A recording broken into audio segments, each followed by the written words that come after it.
नासिर हुसैन शाह साहब, क्या वजह बनी कि 26वीं आईनी तरमीम के लिए पाकिस्तान मुस्लिम लीग नून के वज़रा की गाड़ियां नहीं उतनी निकली जितने चक्कर बिलावल भुट्टो जरदारी साहब ने लगा लिए। हालांकि कोशिश ये पाकिस्तान मुस्लिम लीग नून की थी। ये कानून साजी के ऊपर आके, यानी आईनी तरमीम पे तो इतना मसला नहीं पड़ा, कानून साजी पे आके इतने इबहाम और इतने एतराज़ात मंजर आम पे आ गए।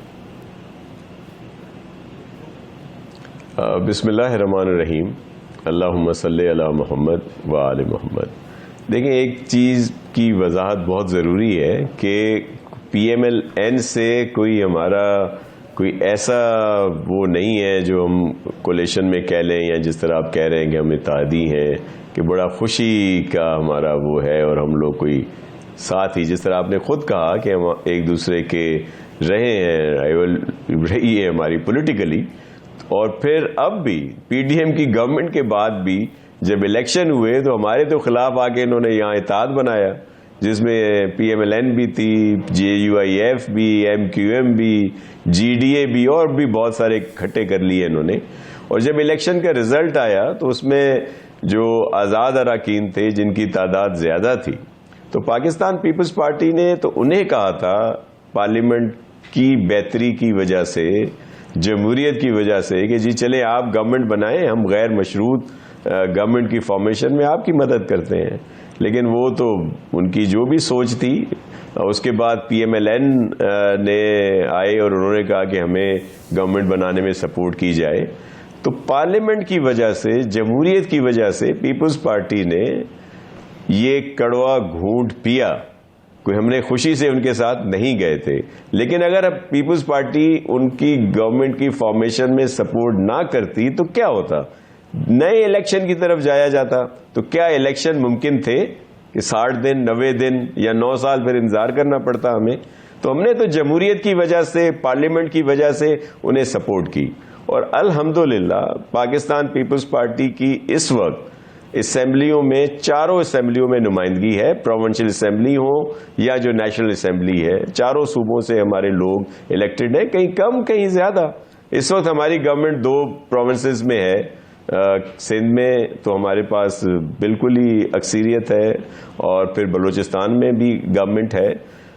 तो हम इनके एग्जीक्यूटिव में शामिल नहीं हुए।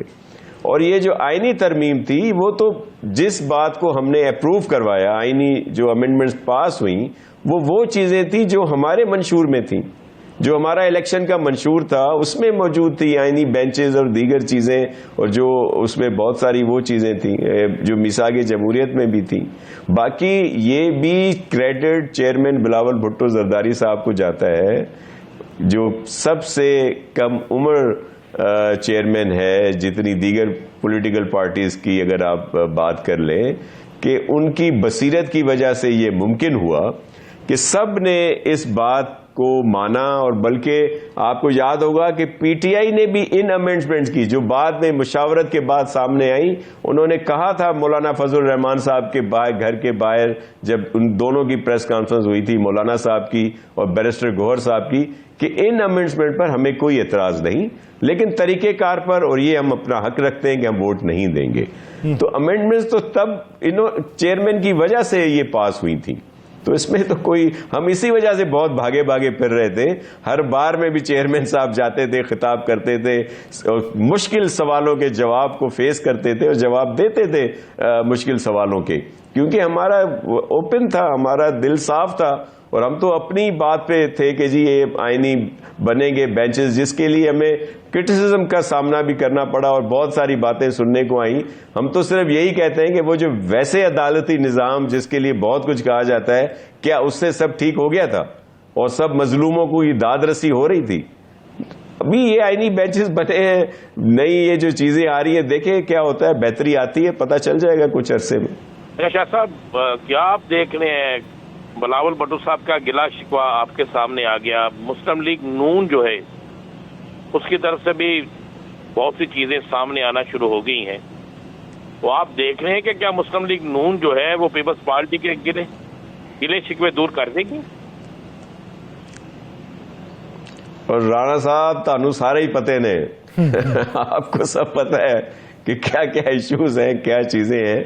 दूसरी बात यह है कि देखें, हमारे तो ये इश्यूज रहे हैं ना, पहले भी कई दफ़ा मीटिंग्स हुई हैं प्राइम मिनिस्टर साहब के पास भी, या दीगर सबके पास, चेयरमैन साहब या प्रेसिडेंट साहब के पास भी मीटिंग्स हुई हैं, या फिर हमारी सीनियर लीडरशिप ने अलहदा से भी उनके सीनियर कैडर से रही है बातचीत। तो बहुत सारे इश्यूज रहते हैं, तो वो हैं अपनी जगह पे, कभी कुछ हल होते हैं, कभी हल नहीं होते। तो मैं तो ज़ाती तौर पे तो मैं बड़ा पुरुमीद होता हूँ कि चले बेहतरी की कोई राह निकल आएगी, क्योंकि जमहूरियत के लिए इस वक्त इस तरह के हालात जो हैं, और उसमें अगर ये बढ़ता है जो भी तनाव की सूरत हाल आती है, तो वो मुल्क के लिए बेहतर नहीं है। तो बेहतरी की बात होनी चाहिए, और मुस्लिम लीग को सीरियसली सोचना पड़ेगा हमारे इशू क्या है। हम कोई एग्जीक्यूटिव में कोई हिस्सा थोड़ी मांग रहे हैं, या कोई हम बड़ी इनसे वजारतें मांग रहे हैं, या बहुत कुछ जो हम तो कह रहे हैं कि भाई जो एक फार्मूला या जो एक बात होती है कि जी हमारी नुमाइंदगी तमाम सूबों में है, जो हमारे इलेक्टेड लोग हैं उनको उस तरह की रिस्पांस मिलना चाहिए। ये ना हो कि वहां पे उनको कोई भी रिस्पांस नहीं है, उन्होंने वोट लिए हैं, अपने हल्के से जीते हैं। तो यही इश्यूज होते हैं, या फिर जो बड़ी फैसले होते हैं उनमें कभी कभी ये महसूस होता है या ये हुआ है कि उसमें एतमाद में नहीं लिया गया। तो यही इश्यूज हैं जो चेयरमैन साहब ने आज जिनका जिक्र किया। अच्छा नासिर हुसैन शाह साहब, जिस तरीके से आपने कहा कि पहले भी तो अदालतें चल ही रही थी, लोगों को इंसाफ मिल रहा था या नहीं मिल रहा था, आपने एक बुनियाद डाली आईनी बेंचेस के हवाले से, लेकिन आज चेयरमैन ने गुस्सा इस बात पे किया कि वफाक के लिए आईनी बेंचेस का तरीक़ाकार और सिंध के लिए और है। अब वो पढ़ना आफ्टर शॉक्स तो उसी कहीं है जिसकी बुनियाद डाली गई थी। तो क्या ऐसा हो सकता है कि मुस्तकबिल में जाके इस तजवीज़ को वापस लेने की बात की जाए?